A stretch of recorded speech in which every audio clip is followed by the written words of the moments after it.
Hello everybody and welcome back to X-Plane 11. My name is Micah and today we are going to be looking at the FlightFactor Boeing 757-200 version.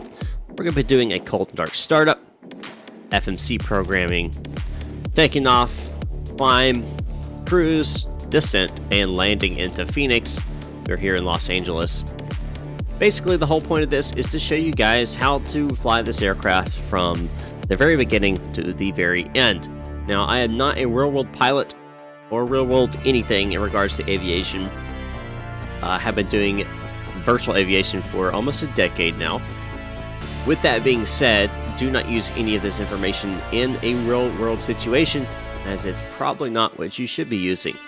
I'll be following the checklist that's built into the Boeing 757-200 here in the EFB, so you can of course follow along with me, and I'll do my best to show you guys how to utilize all of that information.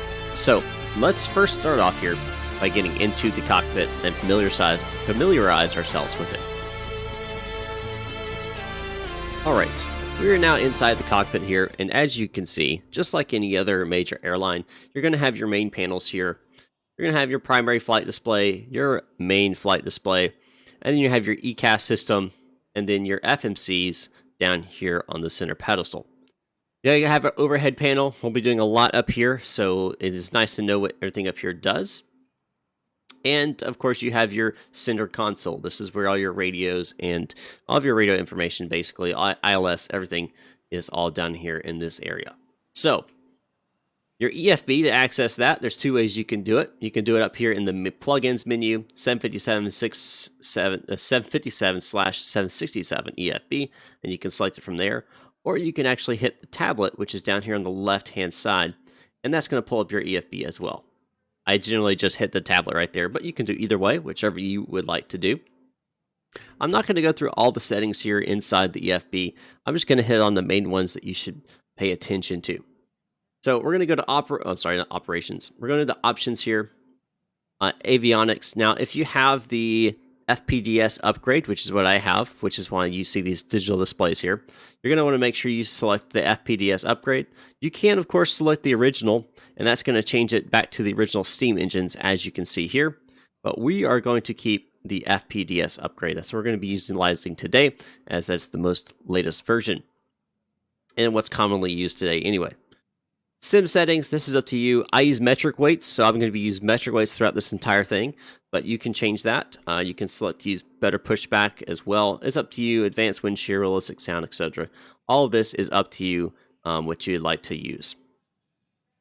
Again, advanced sound. This is all the sounds are here right now, jets flying over, everything like that. That is all built into this system right here. So you can make all the adjustments you need to right here for your sounds and what you like. I made it like this. I bring air conditioning not air conditioning, but I bring airport sounds, equipment sounds down. I also bring the cockpit volume down as well in the avionics, just because I hate that clicking noise that happens. But you'll hear that later. And you got some effect parameters. I keep it like this. This is what I have. Again, it's completely up to you. Completely up to you how you want to set up those options for you. Now, to get started here in the aircraft, we need to go to our ground menu, and we need to get stuff connected to our aircraft. So we're going to connect the high pressure unit, the GPU, fuel truck. We're going to select gate configuration, and the loader unit. And we'll put the chocks on as well. Now we're going to go ahead and select how many people we're going to have on board today. This aircraft I am flying right now, it's going to be a Solaris virtual airline flight, the VA that I'm a part of. So I'm going to be doing it based off of that flight. So it'd be 170 passengers. Now, what I'm looking for here, I'm going to bring up Avitab, which I use all the time. You know, you don't have to use Avitab. You can use whatever you like. I'm going to bring up my flight plan that I created off of SimBrief. And I'm going to be looking at the weights here. This is what's important for me. So what I'm looking for, zero fuel weight needs to be 85,300, right? So, well, before that, I'm going to put the fuel in. So my block fuel, 7,700 kilograms of fuel, so 7,700. And now you're wondering why 7,700 and not 7,653. You always round up. 100. Always round it up to the nearest 100. Even if you're 7601, you round it up to 7700. That's just for safety's sakes. All right. Once that's done, I'm going to adjust this cargo weight to match my zero fuel weight. I want that to be the same as this one down here. So I'm going to bring this cargo up. I think it's going to be about, let's try 7,500.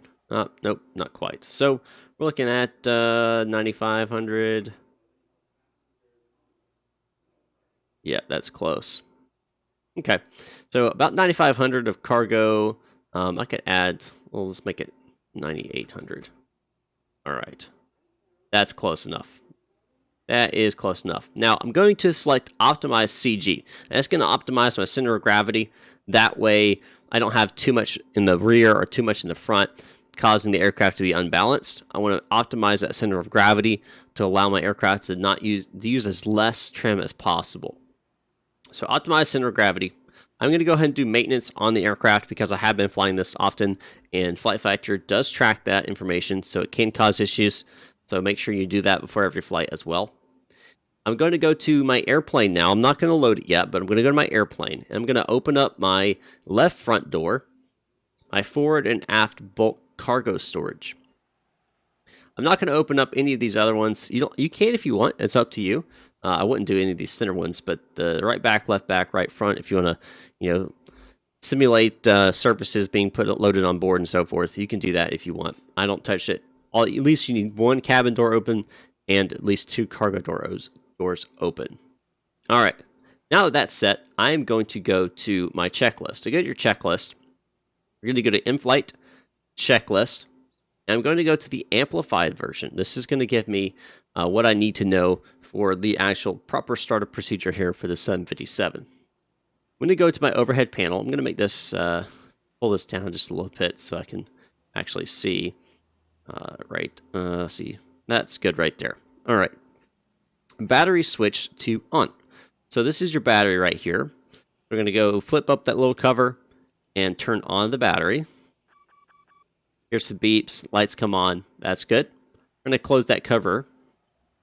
Then we're going to go standby power to auto. And you'll notice it's automatically checking all of this information down.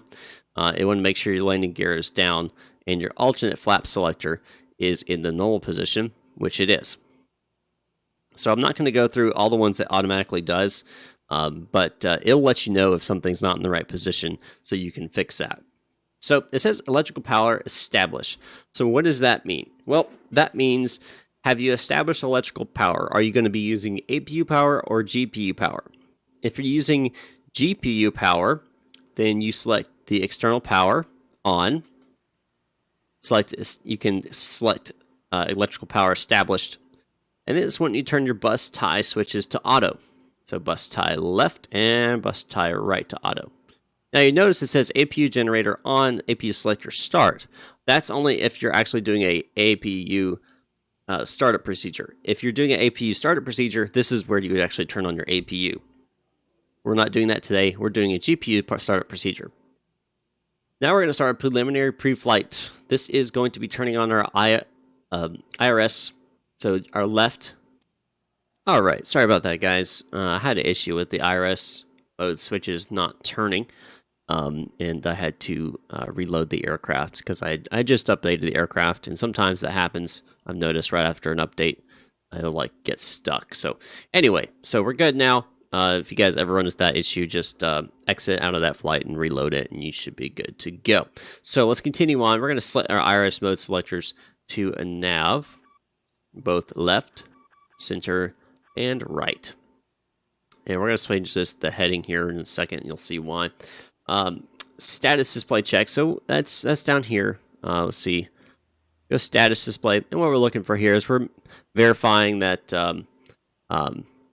all these air meshes are right, what we expect. We're verifying that these hydraulic quantities are all good to go. I can't remember what the low is. I think if it's below 0.8, they got to be refilled.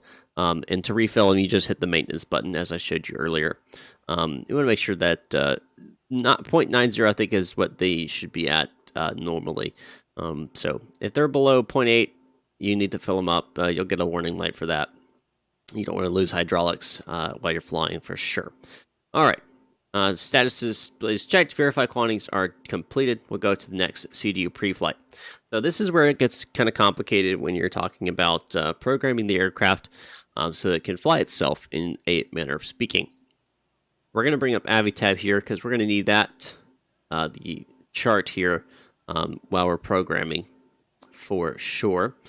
For our route and so forth. So we're going to hit the left 1 button, the L1 button, which is the FMC, and then we're going to go make sure that model's right, engines are right, AirAct data is the most current. If you guys don't have Navigraph or don't have some type of AirAct service, you need to make sure that your nav data is the same as what you use with your SimBrief. So if it's, 1803, it says AirAct 1803 here. You need to make sure when you're programming in SimBrief that you're using the AirAct 1803. All right, with that being said, we're going to go to position initial here. And you'll see it says enter iris position. We're going to clear that. What we are going to do today is we're going to use the GPS position right here. This is being pulled off the GPS right now. And we're going to put that into the IRS position place just by selecting R4 and then R5, copies it into the sketchpad, and then puts it into the set IRS position. And now that is set. We are going to use, also put in KLAX into the reference airport, so the L2 button, just so that we can see, okay, it's north 33 degrees, 56, north 33, 56, and then 5 west 118 degrees 24.4. So it's a little bit off of where, like, the center of the airport is a little bit different than where we are, so we expect a slight difference, but we notice that it's really close, and that tells us that our GPS is it's pinpointing where it needs to be, and it's not just off in the middle Pacific Ocean or something like that. All right, so over here on the left, you'll notice it says initial data set. That is the initial position, initial data, everything like that. So as you can see right here, so that has been set. That's been completed. We're going to go to the route page now.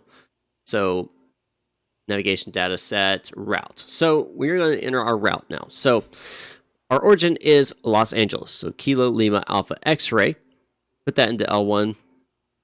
Our destination is Phoenix Kilo Papa Hotel X-ray. Put that into R1.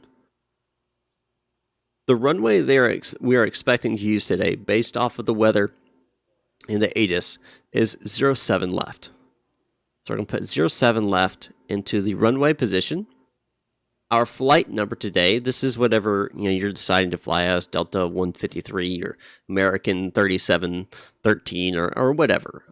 Today I am flying as Solaris Airlines, like I said, so I'm going to be using the nomenclature of Sierra Oscar Alpha 1479, Solaris 1479 as my flight number. This is a company route, so you can't actually program routes and pull programmed routes off of SimBrief and stuff like that. I'm not going to go through that today, but if you were going to do that, this is where you would enter that information. Now we are going to go to the next button here, and this is where you would enter your route. So this is your actual waypoints and airways. So if I had an airway, I would put in the airway right here. So let's say if it was Juliet 26, I'd put in Juliet 26 here. Well, of course, there's not a Juliet 26, but I could put a Juliet 26 here, and then where I would be getting off of the airway. If I'm going to an airway, you just put to the waypoint. Pretty easy, just like any other thing, just like the Boeing 737. You can put it the same way.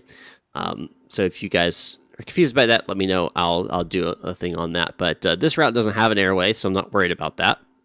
If you have any specific waypoints you're going to, you would just put them, a direct to waypoint. You would just put them in the information tab here.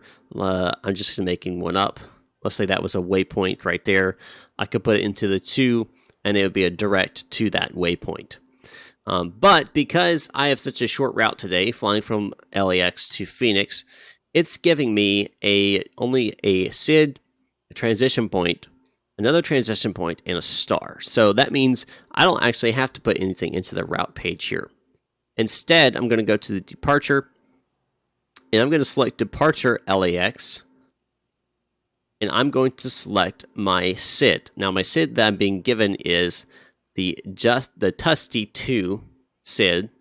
So I'm going to go next page, next page, next page. There it is, Tusty 2 SID. Now I'm going to go, now that I've selected that, I'm going to go previous page, previous page, previous page, so I get back to here so I can see my transition points and my runways. My transition point is Cerny, I believe that's how you say it. So we'll select transition Cerny. And the runway we're taking off, of course, is 07 left. So we're going to R3, 07 left. So that is activated on all three of those. Next, we're going to go to our arrivals. And we're going to select PHX arrival. Don't select LAX arrival. That's just going to bring you back to the airport. We're going to Phoenix. So Phoenix arrival. Select that. And we're going to select my star that we're going to be using today. So our star today is the Hydra 1. Select Hydra 1. Transition of blah. I'm sure that's actually some other thing like, I don't know, some other type of, it's a VOR. That's a VOR waypoint because it's 3 letters.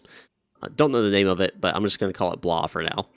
And we're going to select the runway we're going to be landing on. Now it's saying that we're going to be landing on ILS 26. So we'll select ILS 26. Are we going to be doing a transition into the ILS of the runway? I'm not going to select that in there. That's like, for example, if you need a longer approach or something like that, or if they're wanting you to have it, a longer transition, maybe they're directing traffic to a longer approach, just for traffic reasons. That's where that is right there. Not worried about that today, but it is an option if you're wanting to use that. Now that that's done, if I go to route here, next page, you'll notice that there's a lot of information now that's been entered. You'll see the VIA, which is this is the SID that I was talking about, and these are the waypoints on the SID. And then we have a direct blank. We're seeing a blank there. And that's okay because there's going to be a discontinuity. And that's what that is discontinuity. And there's also another one here, but that's because we're getting vectors. So this may seem kind of broken, and it kind of is right now, but we can fix that really quickly. There's 2 ways you can fix it. You can fix it in the legs page, and you can actually, grab this one, for example, go up here and select it here. But to do it in the route page as well, you can do it there as well. And all you would do, select delete, and you delete this direct way. I'm sorry, delete this. And it would automatically bring up the next waypoint into it. So it fixes that. So if we look in our legs here, we're seeing everything that we need to know. 07 left, and we're going to fly runway heading till 640, till we're above 640 feet. And then we're going to get vectors to Bully 1. Because we are, of course, not in a controlled airport, right? So right now I'm not online, then I wouldn't actually be getting vectors. So there's 2 ways you can handle that. You can manually fly the aircraft, get it on to vectors and do direct to Bully. Or you can go ahead, since there's no ATC, take Bully, bring it up, and get rid of vectors. You're getting rid of vectors completely. That way you don't have to worry about it. Then we're going to get next page. We're just checking, making sure no discontinuities and everything like that. We're going through, making sure everything looks good. Now we see another vectors here. Now I'm going to keep this vectors, and there's a reason why I'm keeping this vector and on the approach. And I'll explain that when we get to the approach. But I'm going to keep that vector for now. You can get rid of it if you want, but again, you'll see on the approach why I keep it. And it goes all the way into Phoenix, and then we have a missed approach already programmed in as well. So that's great. We're going to go ahead and activate that and execute. So we've completed the route. We've executed that. Done runway routing, runway departure and routing, executed that, verified all of that. Now we're going to go to our performance information. So our performance data is calculated. Normally you would have a type of actual performance calculator. I don't own a performance calculator, but that is, if you have one, you can use it. But we're going to go to our performance initial page here, and we're going to enter in our information. So our zero fuel weight is going to be, remember we calculated this earlier, we set all this up. It's going to be 85,300 pounds or kilograms. So 85 87.3 for my zero fuel weight. Gross weight 87.3. Now that's not what it currently is. That's what our current weight is 87.3. And you're like, well, that's not what it's supposed to be. It's supposed to be like 92.6. Well, that's going to change when you load up your aircraft. I'm going to show you guys that in just a second. Reserves, this is your fuel reserves. So our fuel reserves today, we're going to add this together and round up. So we're looking at about, let's see, do this in my head real fast. 32, yeah, 3.2, 3,200 kilograms of reserve fuel. Our cruising altitude is 35,000, so 350. Put that into the cruise altitude. Cost index today is 28. That's just cost index. That is off of my my virtual airline. Now you're going to get this warning message that says insufficient fuel. So what does that mean? Well, because of my reserves being 3.2, it's trying to calculate saying, okay, you have 2.0 kilograms on board and you're wanting to fly with 3.2 reserves. That's not going to work. It doesn't work. You can't make it with that much fuel. That's okay. Once you fuel up, that's going to go away. Now, it may pop up incrementally as you fly on your ascent. That's because of how quickly that you're using fuel on your aircraft. And I'll explain that more once we get into our ascent page. I think I actually just hit my... Yeah, I actually hit my speed brakes there. That's all right. So, we've entered our zero fuel weight and our fuel. So, how much fuel are we going to get? Remember, we're going to get 7,700 kilograms, right? So our fuel is going to be 7.7, right? That's going to be how much we're going to have there. But it's not sensing that. See, it says sense. It's your sensor. It's not sensing 7.7. How do we get fuel on board? Well, if we go to our EFB, go to our ground, and you're going to see this little button that says load/unload. We're going to select load/unload. That's going to start loading up our aircraft with fuel. As you see, it's slowly rising. It's loading the passengers, loading the cargo, loading everything in, all the weight. Everything is now being loaded onto the aircraft. Go back to our checklist here.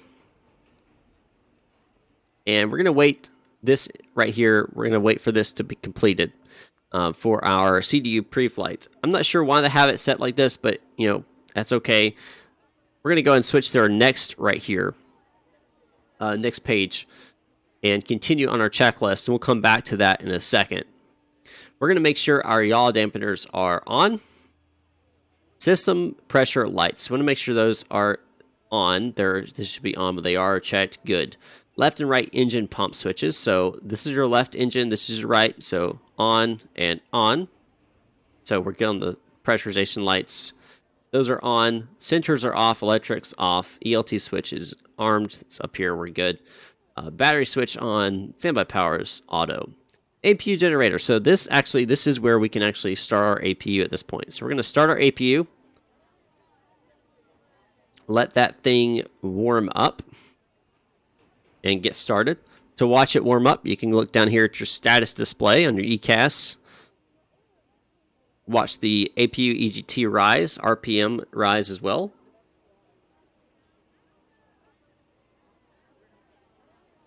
And notice how the gross weight is increasing with the fuel as well, like I mentioned.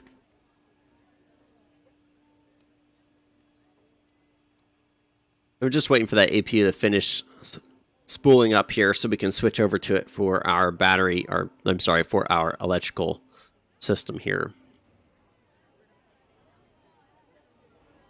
And should be getting close here. Yeah, there it is. So now it's on. Waiting for the available here. But APU switch is on, even though it says, I'm sorry, this has to be on. That's what that is. So we're good there. Utility bus switches left and right. Generator control switches. So these right here, left and right to on. Emergency light switch guarded. So that's up here. Don't hit ram air turbine. Just please don't. That's going to cause issues for you on the ground. So emergency lights are going to close that. It's going to arm it automatically. Passenger oxygen on light check. Verify extinguished. So this is extinguished. So we're good there. Do not see right here. Warning: do not push. Let's see if I can make this a little bit bigger so you guys can read it. Warning, do not push ram air turbine switch. The switch causes deployment of the ram air turbine. Don't do it on the ground. Causes issues, okay? Verify ram air turbine is unlit. It is unlit.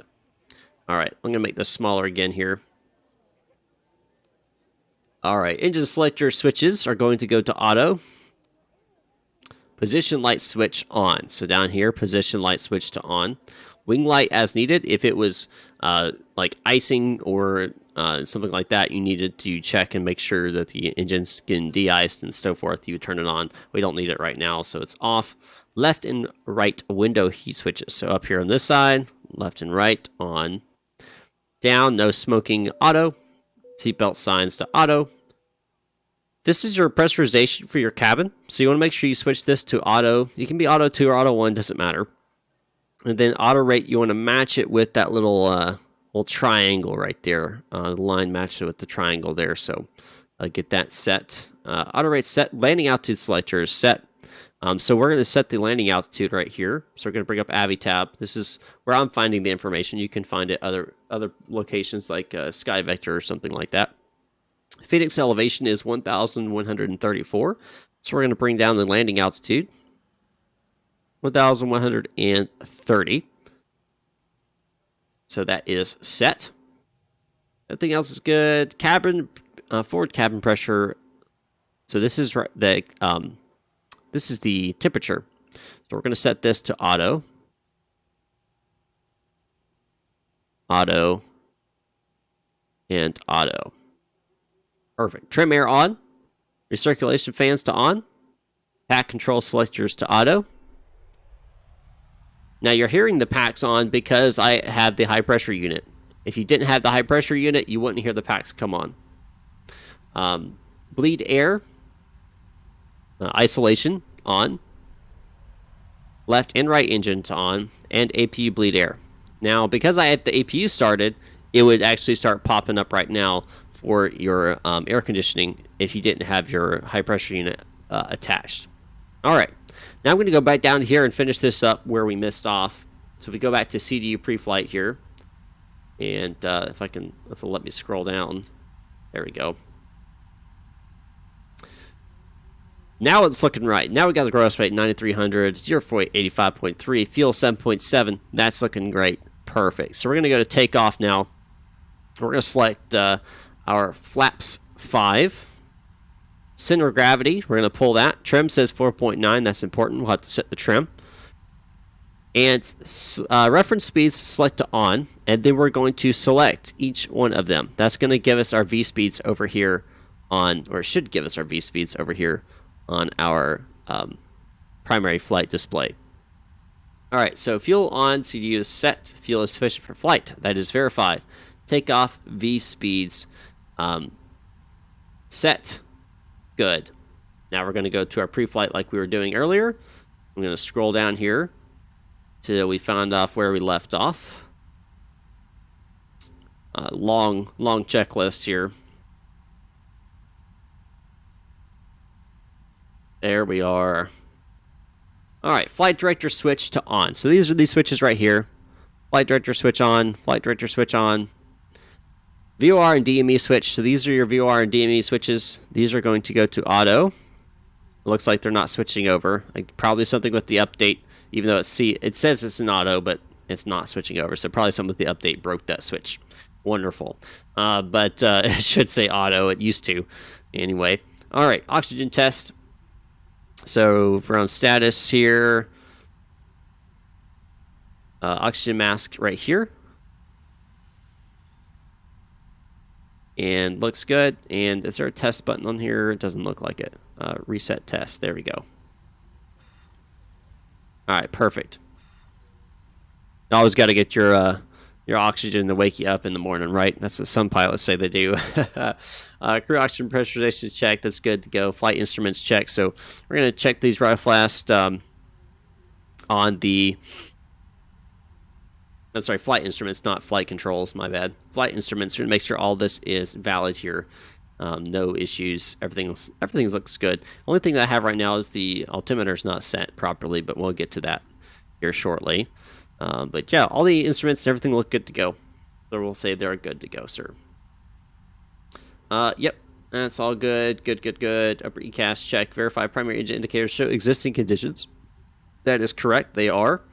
Secondary engine, so we go to secondary here. Make sure they're showing existing conditions. They are. Status display, we're going to select that again. Computer select auto. So what it's talking about is this right here. This switch right here goes to the middle, auto. Perfect. And these should already be good to go. As you can see, thrust reference selector. Make sure it's in both, and it is.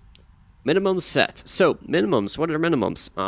We're not landing yet, so why don't we set minimums? Well, these are the minimums that you would use before you turn on autopilot. Usually that's about 1,000 feet above the field. So right now we are at, let's see, what is LAX at? Let's see here.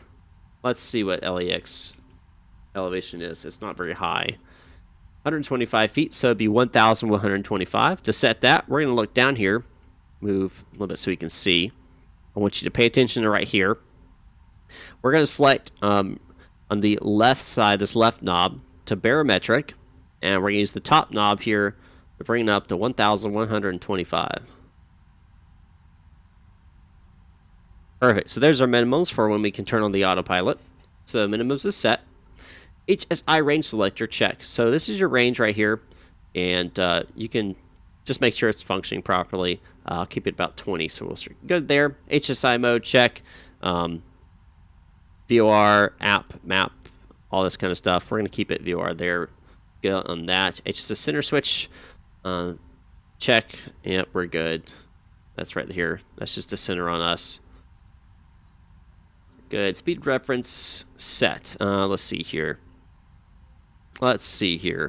Where is the speed reference? There it is. Speed reference. Takeoff or approach. We are on takeoff. Set. All V1, VR, and V2. Set those. So we are good on the speed reference. Weather radar switch is off. It would be on if it was down pressed. It's not. Left HF communication. So in the center console here, this is your VHF, very high frequency communication panel. You want to make sure that it is on and it is set appropriately. So to actually, if you're on VATSIM or whatever, and you're trying to figure out why can't I contact tower or anything like that, well, you've got to pull up your VHF. So you got your VHF left, VHF right, HF, and so forth. So you got to pull up on it. That's what's going to activate your radio. It took me freaking forever to figure that out because I'm like, I'm switching it right here and it's not working. You have to pull up, otherwise it's like muted. So pull up on that, we're good. ADF panel, not worried about that, not using that today. Engine fire panel, check. So that's right here. We want to make sure those are down. We don't want to see those up and sideways. That means we have the fires extinguishers are out. And same with the APU, cargo, make sure all the forward and aft is extinguished. We don't want any of those lights illuminated. If they are, you've got to have a problem here. So our our transponder right here in the center. If you're on VATSIM, you get a transponder. Let's say it's so I'm a controller up in Portland, so let's use a Portland transponder 1604-1604 for a transponder, and alt off because we're going to be going back onto a taxiway here shortly. So check there, ILS panel, check. You can do a test ILS if you want. Doesn't really do anything. Check that. Cargo fire arm switches, make sure those are off. Good. APU fired, like I said, check all that. Right, VHF communication panel, so if you had a co-pilot, make sure all that's good to go. Pre-flight not controlling. So this is the co-pilots. We've actually already done, well, it's saying it's not done. It should be. Whatever. Auto throttle arm switch on. Make limit selector check. Should be auto. Autopilot disengaged. Yep, all that's selected. Integrated standby flight display. Let's see. Yep, that's good to go. Alternate stabilizer check. Speed brake levers down. Is it not down?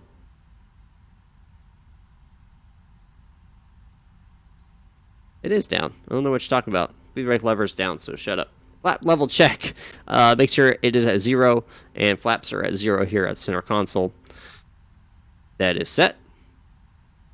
Parking brake set. Stabilizer. Trim cutout switches are guarded. Fuel control switches are cut off. Fuel control switch fire warnings are off. Let's see. Is there a way to check? Yep, off. Okay. Before start procedure. So when we verify our flight deck door is closed and locked, which it is, this is complete, so we're good to go. Takeoff thrust reference. Yes. That's set right there. IS bug says are set. MCP. So IS Mach selector, we're going to keep it at IAS, which is indicated airspeed, 150 knots. That's we're going to keep that. That's our V2 speed. Arm L nav as needed. We'll go ahead. Oh, not vertical. We'll go ahead and arm L nav. Initial heading check. So our initial heading today is 71 degrees. I just remember that. It's going to be 71. So we'll set that. Initial heading is set. Initial altitude, we're going to keep it at 10,000 feet. Front exterior doors. So bring up our airplane here. We're going to close all doors. Go back to our checklist now. See all of our doors are now closed. At the top here, we're going to go to our hydraulic panel. Right electric pump switch. Sorry. Left. Our centers. And then left. So right to left. Fuel pump switches.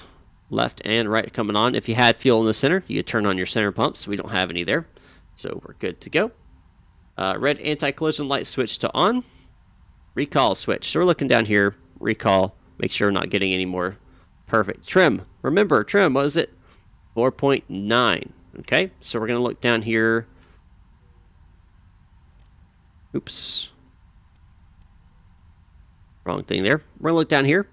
And this is our trim. And we're looking at, we're about 4.4 right now. So this is our trim right here. We're just going to, using the mouse wheel here, I'm just pulling it down just a little bit till about 4.9. All right, perfect. Trim is set 4.9. All right, now we're going to get our pushback here. So we're going to use better pushback today. And go into the alley, tail into the alley, nose facing out. Ground to cockpit. Plan acknowledged. Call me through the menu when you are ready. Now, before I move, I want to do a couple quick little checks. I want to make sure my IRS has been aligned, which it is. IRS is aligned. I also want to go ahead and set my altimeter here. Now, my altimeter at LAX is going to be 30.22. So to actually set that, if you look down here, here is your altimeter. So we're going to select 30.22 on the altimeter. Perfect. All right, we're going to go ahead and call pushback now. Ground to cockpit. Tow is driving up. Wow, it drives up. We're going to switch over to our engine on our secondary engine indicators. And we'll turn off our packs once we actually start the pushback. We don't, especially when it's really cold, really hot.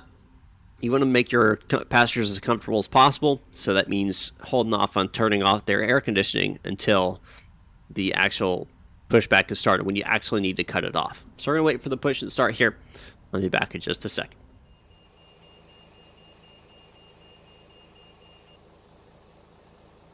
Okay, all doors and hatches are closed.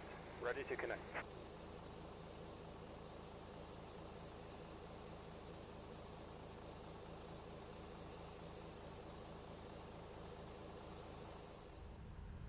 All right, as he's connecting, we are going to do one more thing here. On our ground operations, we are going to remove the chocks, remove the high pressure unit, remove the GPU. Why is it?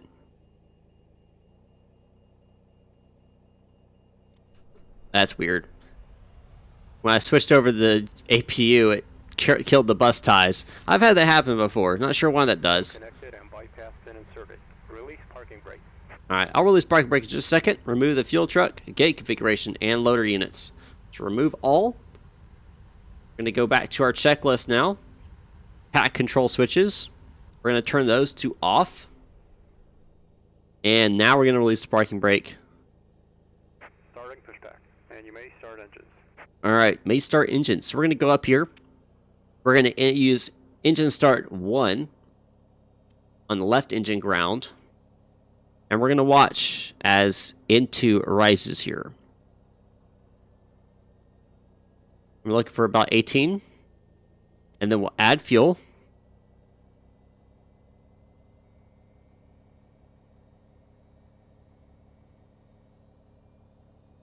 And we're going to wait for idle on that engine before we start the next one.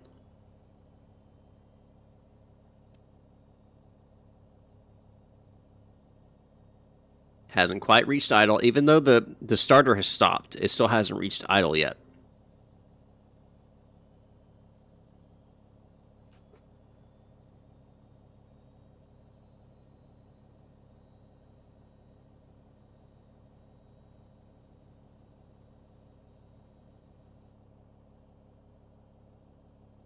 Again, we're just waiting here. Making sure we're in idle. And what's idle? Well, we're looking for about over 20 on the N2 here. All right, we are over 20 on the N2, so I'm sorry, the N1. So we are at idle now. We're going to go to starter number 2. Why am I switching starters? You want to keep them even. You don't want to cause one starter to have too much use and cause that to break. So starter number 2 in the ground. Again, watching for N2 to reach 18%. Operation complete. Add fuel. Go ahead and set the parking brake for him. Disconnecting tow. Stand by. And we're going to wait for idle as well.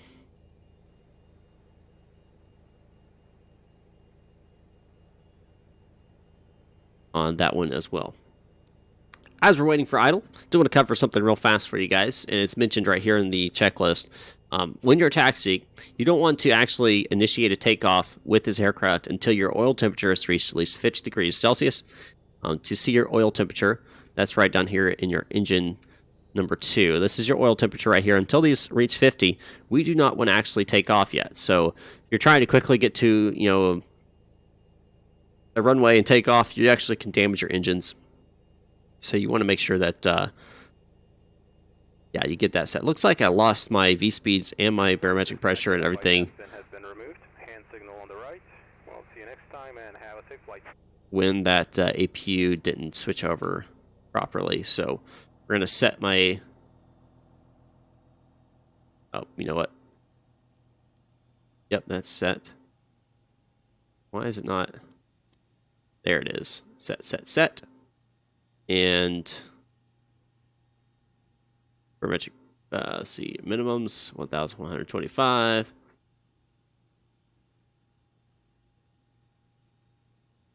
And we're going to set this to 3022. Yeah, I do apologize about that. It's weird. Sometimes it's fine. Sometimes it does that. I don't know explicitly why, because the bus ties are on, right? And you're on external power, but then when you switch over to an APU gets turned on, bus ties are still on, but when you disconnect the external power, it kills the bus ties and it kills everything. So not sure why that happens. Anyway, all right, so pack controls back to auto. Isolation off, APU selector off. Wait for that valve to close. Perfect. APU selector to off. Status display check. Perfect. Looks good to me. Everything's looking good. Flap lever check. So we're going to be taking off with 5 flaps. So we're going to bring our flaps down to 5. We're watching our flaps indicator right here.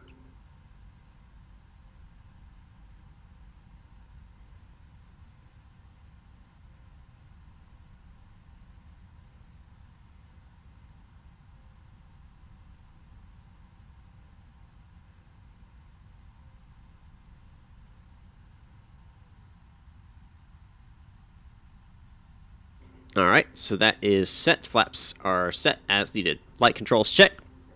Or full forward, center, full back, center, full left, center, full right, center, rudder. Looks like rudder's off. Full left, center, full right, center. Our flight controls checked. Transponder checked. Failures. Ground power connector. Oh. Again, nothing ever happens unless I'm making a video. It's just what happens. That's all right. Transponders checked. Runway turn off lights selected. on. All right, logo on if dark. It's not. All right, so we should be good to go for taxi now. We are taxiing runway 07 left. So we're going to look at where that's going to be here. Normally you do get taxi instructions again from a ground controller, but we don't have one today since we're not online. But here we are, so we're 07 left. So it looks like we're going to be out of Charlie Gate onto Bravo, and then 7 left. Or we could just go straight on Charlie. No, we'll just do Charlie. Yeah, we'll just take Charlie all the way across and then on the 7 left. Release parking brake. Add a little bit of thrust here. Not much to get this baby going here. Again, oil temperature is not still not there for our takeoff or takeoff speed. Takeoff thrust. That's not a big deal though, because we still got some taxiing to do here.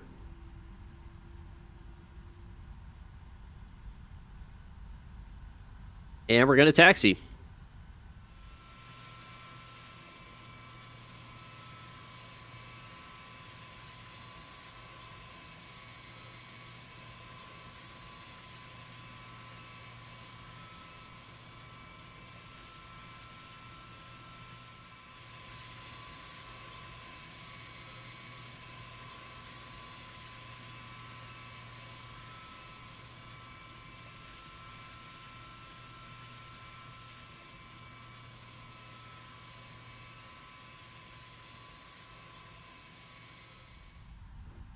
Alright, we are getting close to the end of our taxi. As if I pull up the chart here, you'll see. Right up here at uniform, basically, is where we're going to be pulling onto the runway. So, we're going to bring up our EFB again. Go back to our checklist.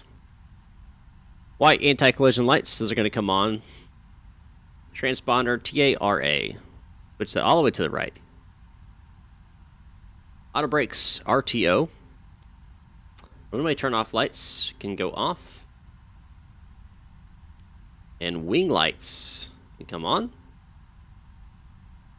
Alright. A couple things that aren't on this checklist that you need to do when you actually take off. I'll show you once we actually do that.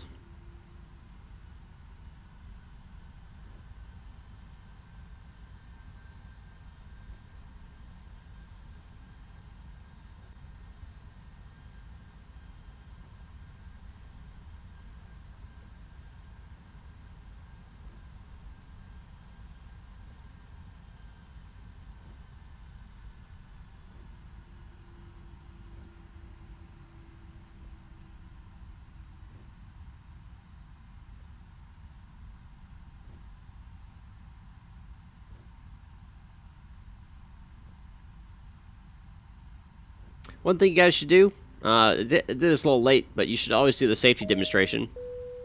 Ladies and gentlemen, we request your full attention as the flight attendants demonstrate. Let me go ahead and turn that down for us as well. When the seatbelt sign illuminates, you must fasten your seatbelt, insert the metal fittings one into the other, and tighten by pulling on the loose end. And the reason why you want to do that is because if you don't, they're going to scream at you. Like, hey, you didn't do the safety demonstration. You must have forgotten the safety procedures, or something like that. I can't remember exactly what it is. So be sure to hit the safety demonstration. I was so focused on everything else, I forgot to do it beforehand. But anyway, all right. So now that we're pulling onto the runway here, we'll do a line up and wait takeoff.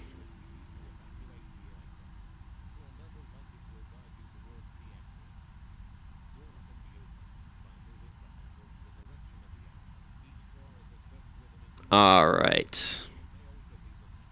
And stop. So a couple things we want to do here. Oil temperature still not at 50 degrees, if you guys have noticed. So we're a little low on our oil temperature.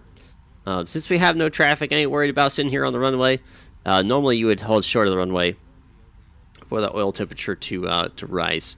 Not too worried about it at this point in time. It's pretty close to 50 degrees anyway. So what are we going to do here? How do we go from here? So we're going to go clock. We're going to start a clock here. We're going to increase our throttle here till 50%. Release parking brake. Then we're going to select the thrust button here. That's going to give us our auto throttle toga. We're going to push down on the yoke slightly. Keep ourselves center lined here.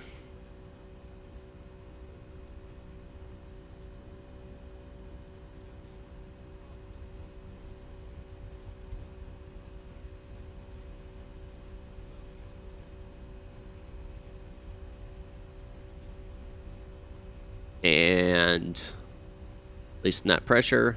V1. Rotate. Slightly pull up on the low yoke. Just bring it on up. Nice and easy. There we go. Here's going to come up.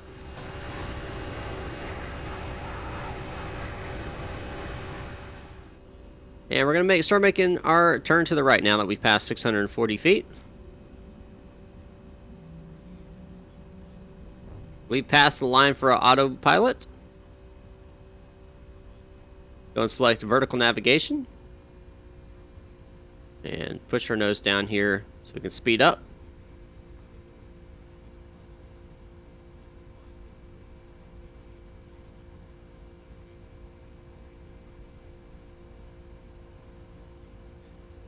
And at this point in time, you can either manually fly it like I am right now, or you can go ahead and select autopilot. I enjoy manually flying. I always encourage people to, but for the sake of this,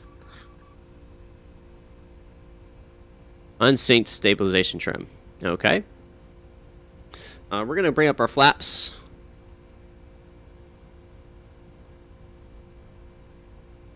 Is that unsynced? Let's see here. It looks... You're right, it isn't. That is interesting. There we go, got rid of that. It wasn't synced up, which is very odd. Bring flaps all the way up. Like I said, nothing ever goes wrong when I'm not recording, right? Not recording for a video. Everything's perfect. But then when you start recording for a video, everything and its mother goes wrong. Alright, we'll continue climbing here. And we're just monitoring our systems.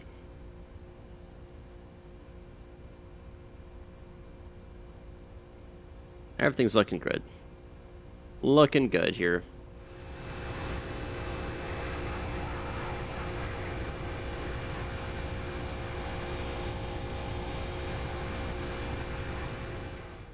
We'll say we've been cleared up to our cruising altitude now. Been released. So we're going to go up to 35,000.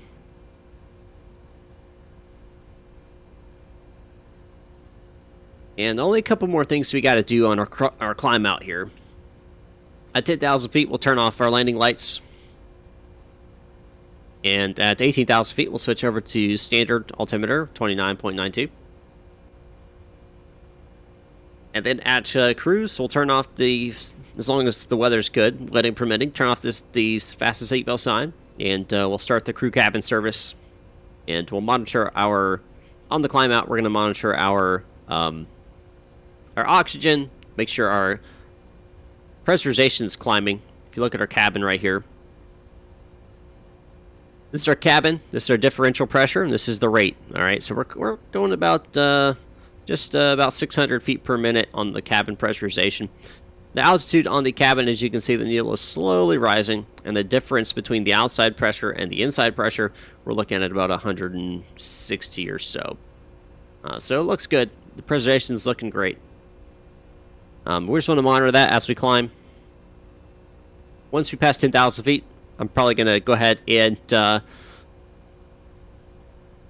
see you guys once we get up to cruising altitude, so I can show you kind of what to do up there. But like I said, the only thing between 10,000 feet and cruising altitude is just going to be turning your altimeter over to standard, which really is no big deal. One of the things that's not inside of the procedures, the checklist there, is turning under weather radar. If you want to turn under weather radar, yeah, you can do is select weather and then switch it to WX right here, and you're going to get your weather off your nose. I usually keep that on after I take off. I'll turn that on just to see kind of what's out there. You can do it right before takeoff as well. Depending on the weather, depends on when I actually turn that on or not. All right, about to pass 10,000 feet, so we'll go ahead and turn our landing lights off. All right, and it's going to nose down to increase to our climb speed. And it's going to maintain about where we are right now until we get up to 290 knots, and then it'll continue climbing. Well, there's nothing else really to cover until we get to our top of descent, so I'll see you guys there. Alrighty, everybody, we are here at top of descent. Now, before top of descent, there's a couple things you'll want to do. You're going to want to go ahead and set your auto brakes. Inside of your approach reference, you want to make sure you set your speeds, what you're expecting to land at. So you can select 30, or you can select 25. I always select 30. You also want to make sure that inside of your legs page that all of your constraints are matching with your charts. It's very important that you do that. So once you've got all that set, you'll want to go down here to your ILS panel. This is your ILS panel. Make sure you set this. And make sure you put your course in there that is correctly inputted. Got to make sure. Now, we did have a weather change at the field, so I did have to change my approach to ILS 08, runway 08, instead of 26. So we flip the field. To do that is really simple. All you got to do is go to Departure and Arrivals, go back to Index, select Phoenix for your arrival, and then you just select the correct approach instead. Really simple, really easy to do. So, yep, once that's all set, you're pretty much good to go. Oh, one big thing. Set your MCP. So you got to set your MPC altitude. I set it to the ILS capture fix, so that's going to be, I think Wazoo is, in this case, it's Wazoo, which is 3,000 feet. Of course, if you want to set it for 5,000 or whatever, you can do that. Now, if you're controlled by a controller, they may give you a specific altitude to descend to, and that's what you would put here. But if you're not flying with on VATSIM or anything, you set your MCP altitude to the capture point. That's to keep your aircraft from going too low in the area before you get captured. I also set my decision altitude. To set your decision altitude, all you got to do is get on here to our minimums that we did earlier. Remember, we did 1,000 above the field. Well, this time we're going to set it to whatever this is. So I've gone ahead and done that. As you can see, my barometric minimums are 1368, which matches our ILS here.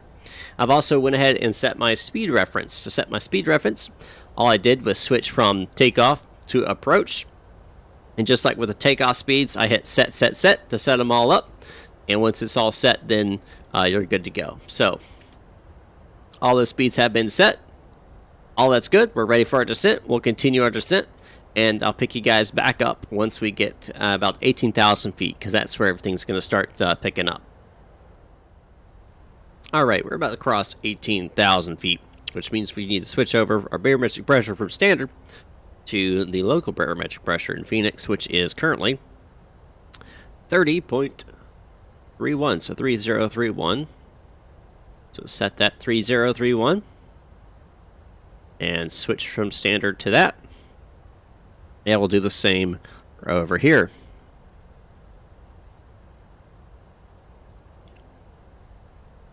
Perfect. All right. So you've set that on both sides here. And besides that, I do want to go ahead and show you guys a couple of features here that you can use with the Boeing 757. I'm going to add just a little bit of speed brake here to get me back slowed down here to my descent speed. Just a tad.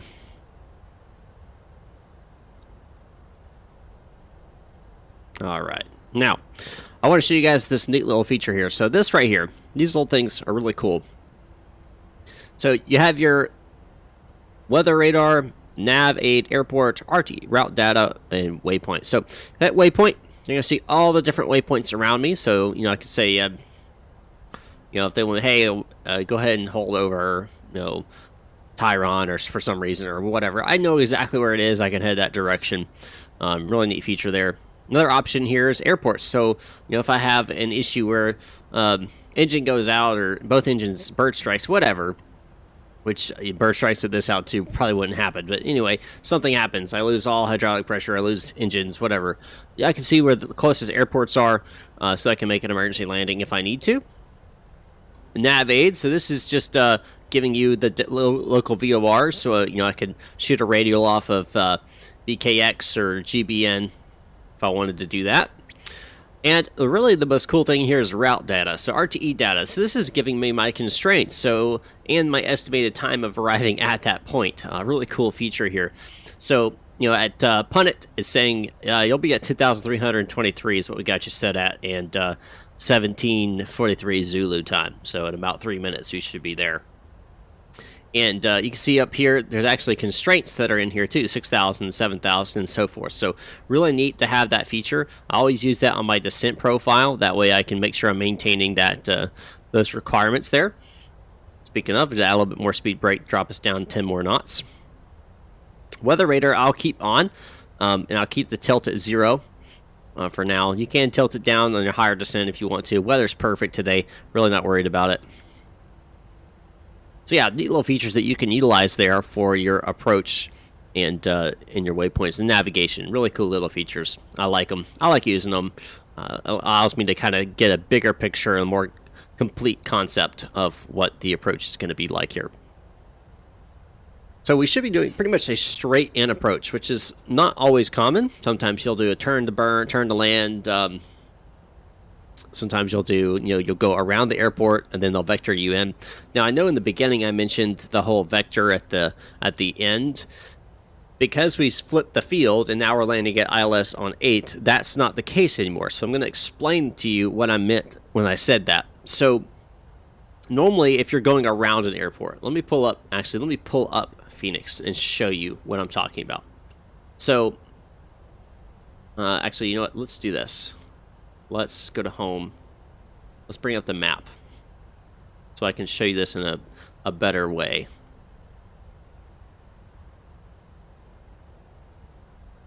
There we are. Let's zoom in here. El Paso. Where did I go? What in the world? All right, there's Phoenix.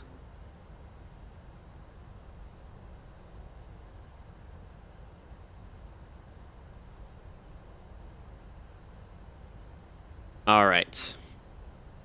Where is the airport? I don't see the airport on here. Should be right over. Right off my nose here. Anyway, I guess I can't do it that way, so I'll have to pull up. See, pull up on the charts. Maybe the star. There we go. All right, perfect. So let's say, for example, I was going to be landing at 2.6. Right, we're landing at 2.6, which is this direction. They would probably put me on this part of the star, right? So I'd be going straight out. And then at Limo, notice these 3 little lines here is like da da da da da da. That is telling you that basically you're going to stay on that vector until they vector you off of it, until ATC vectors you off of it. So when it goes in your FMC and this is vector, that's what it's talking about, is FMC giving you a vector to the arrival. I always stay on this line until I pass the final approach fix, and then I'll make my left turn. As you can see, like with on a actual plate here, you have your final approach fix, and I'll wait until, if I was coming this direction, I'll wait until I pass that to turn in, so I get a longer approach. I'm not going to turn right in here if I don't have to, because then you're worrying about speed, you're worrying about flaps at the same time, speed brakes. There's a lot of other things that go into that kind of an approach, which are more complicated approaches. So if you can simplify it and make it easier for you, why not, right? So that's what I meant by vectoring. Normally, if you're being controlled by an ATC, they're going to vector it for you. They'll tell you when to turn. But yeah, don't get rid of that vector if you're flying online, because ATC might get mad at you for turning in too soon. They're like, hey, I didn't tell you to turn, and yeah, you just want to avoid any type of conflict like that. So anyway, all right. We are about to close 10,000 feet. Once we cross 10,000 feet, what happens? Well, we turn on our landing lights per FAA regulation. So we'll go ahead and turn on our wing lights on. Our runway turn-off lights on, if I can get, there we go. I'll wait for the nose gear until I get set for the approach. If it was dark, I'd turn on the wing and logo lights, but since it's not dark, I'm not worried about that. A little bit of turbulence up here. I am going to go ahead and go to my PA here and let them know the before landing, so they can go ahead and get seated for landing here. All right.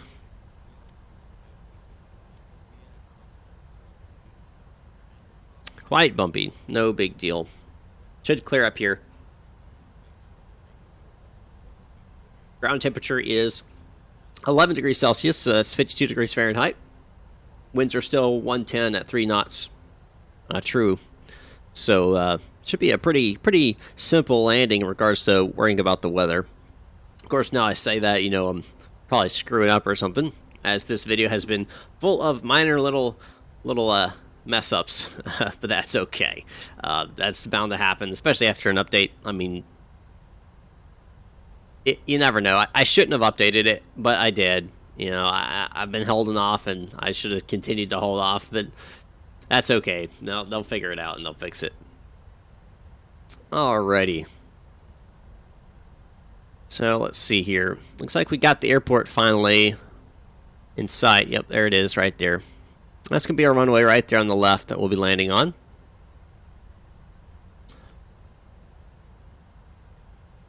That wants to add some drag, so we'll go ahead and add a little bit of speed brake here.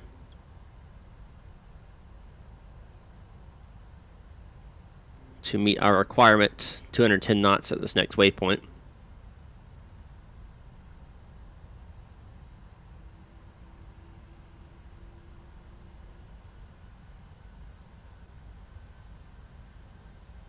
All right.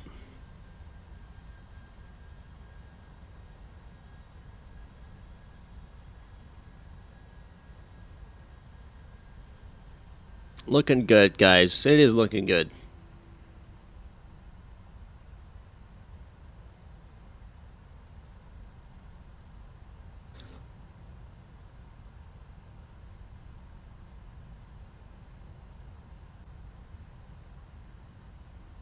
Now, I'm going to wait until we hit our approach fix here. Probably wait till the radar fix. Once we hit the radar fix, which is between Hiked and Jamal, I will go ahead and begin adding flaps in. But you don't want to add flaps in too early. It slows you down too much, too far out, and draws out your approach. And sometimes, especially if you're on VATSIM, ATC won't be happy about that. A lot of times they'll say maintains 210 knots until you're 10 miles out, or 180 knots till you're 5 miles out, something like that. That way you're not coming in too slow, and they usually do that for traffic reasons, prevents you from interfering with some other traffic that's in the area that's coming in as well. Making everyone come in at the same speed so they can actually space people out appropriately.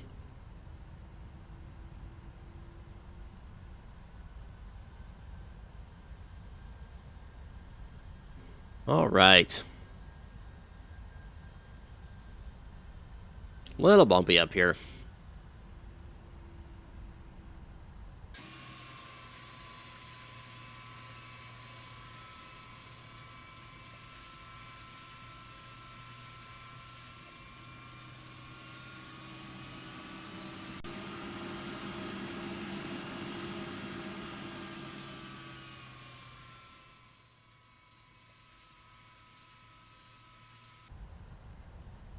All right, so one thing that we can do is notice that our diamond has gotten inside of this first little circle here. Once that diamond is inside that first little circle, you can go ahead and activate your VR locks. So it's your V-locks. This is going to select onto the VOR, quote-unquote, your ILS, your left and right on your ILS here. And that's going to get us lined up here for runway 8.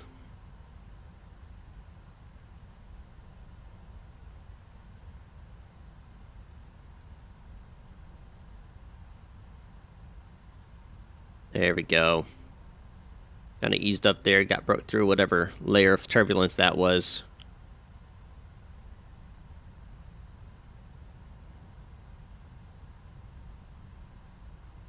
All right. At this point, I'm going to go ahead and drop flaps to 5.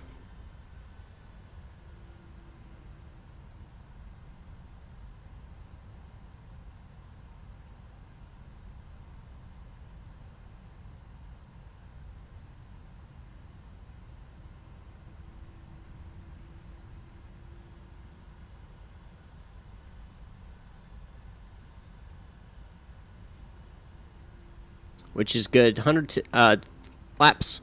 Speed limit on flat 5s is 220, so you want to drop it below 220. So 210 is a good speed for that. Looks like we're good and lined up. I'm going to go ahead and activate the approach now. And that's going to mean what's going to happen is I'm going to stay on my VNAV path, so I'm going to continue to descend until 3,000 feet. Once I hit 3,000 feet, it'll level off until I grab the glide slope. Once I grab the glide slope, it'll go ahead and start my final approach. All right, looks like we just crossed the threshold there for Jamal, which means that we're now on the approach. So go ahead and activate my nose gear. A little bit of speed brake here. I'm going to try to slow ourselves down a little bit.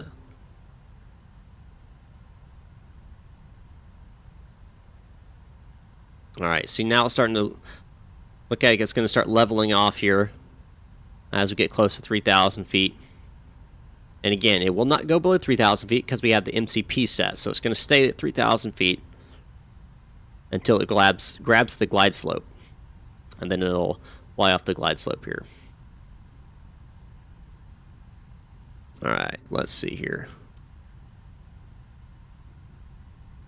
All right, flaps. I'm going to bring that down to 20. All right, we're at 3,000 feet.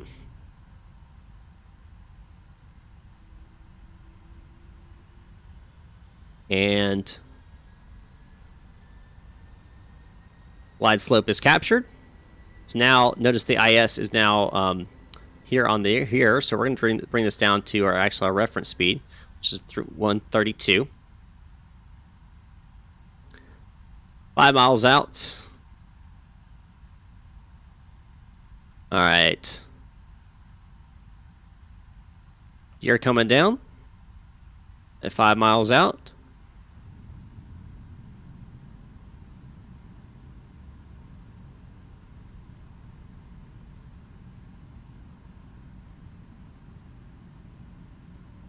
And full flaps.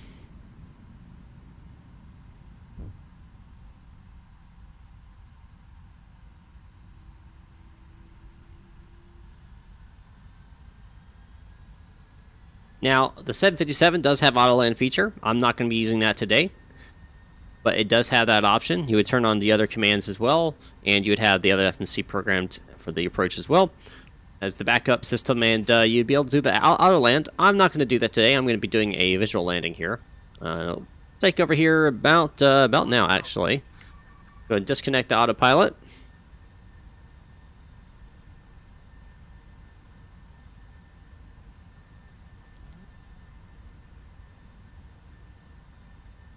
And fly her in here.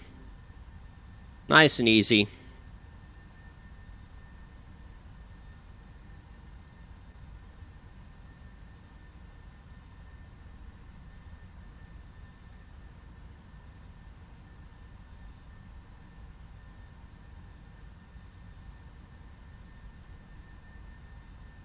Looks like we got a aircraft moving onto the runway, which is wonderful. Thanks, Traffic Global. Appreciate that. 500. I am not going around, so I'm just going to disable the Traffic Global there.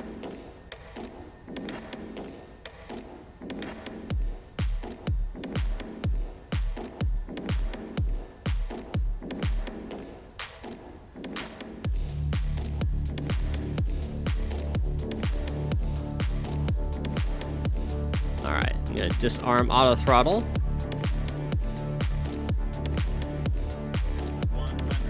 100 feet. Kill the throttle. And flare. And we're down. Reversers out.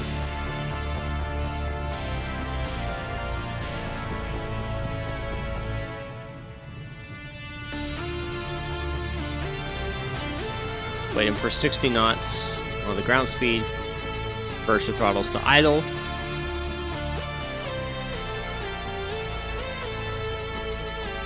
Waiting for 30 knots on the ground speed. Reversers off. Auto brakes off. And we'll pull off the runway and we'll taxi to the gate, guys. So yeah, that's how you fly the 757. Hope this guys has helped anybody out there that maybe has been curious about flying the aircraft or wondering about how to fly it and everything like that. Again, I'm not a real world pilot. I'm not an excellent 757 pilot or anything like that. Not even a private pilot. So take everything I said with a grain of salt and go forward and do great things. Of course, you know, if you guys have any questions, feel free to let me know in the comments below. And again, I do apologize for the little issues that we had along the way. Normally that's not the case. Again, it's always going to record videos is when I have problems, but that's okay. All right, I'm going to go ahead and call it a good one, and I'll see you guys next time up in the sky.